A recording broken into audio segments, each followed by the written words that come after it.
ఈ ఫర్టిలైజర్ వాడడం వలన మొగ్గలు రాలిపోవడం తగ్గిపోతాయండి. అలాగే పూలు కూడా చక్కగా పూస్తాయి. మొక్కలైతే చాలా చక్కగా పచ్చగా ఆరోగ్యంగా నిగనిగలాడుతూ ఉంటాయి.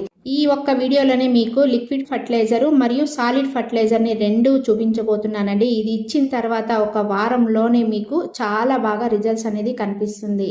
అలాగే మన గార్డెన్ హెల్తీగా ఉండాలంటే ఎప్పటికప్పుడు పెస్ట్ అనేది గమనించుకుంటా ఉండాలండి. పెస్ట్ ఉన్నా లేకపోయినా వారానికి ఒకసారి పెస్టిసైడ్స్ని మనం స్ప్రే చేస్తూ ఉన్నాం అనుకోండి, మన గార్డెన్ అనేది చాలా హెల్తీగా ఉంటుంది. మెయిన్ మన మొక్కలకి మట్టి ద్వారా చాలా రకాల సమస్యలు అనేది వస్తూ ఉంటాయి. అలాగే కింద ఉన్న కొమ్మలన్నిటిని తీసేస్తూ ఉండాలి. లీవ్స్ని అయితే కట్ చేసేస్తూ ఉండాలి. కింద చూడండి, కొమ్మలు కానీ లీవ్స్ కానీ లేకుండా ఇలా గ్యాప్ అయితే పెట్టేశాను. ఎందుకంటే ఈ లీవ్స్ మట్టికి టచ్ కాకుండా చూసుకోవాలండి. ఎక్కువసేపు అలా ఉండిపోయి ఫంగస్ అనేది వస్తూ ఉంటుంది. అలా రాకుండా ఉండాలంటే కింద ఒక 4-5 ఇంచెస్ కొమ్మలు కానీ ఆకులు కానీ లేకుండా చూసుకోవాలి.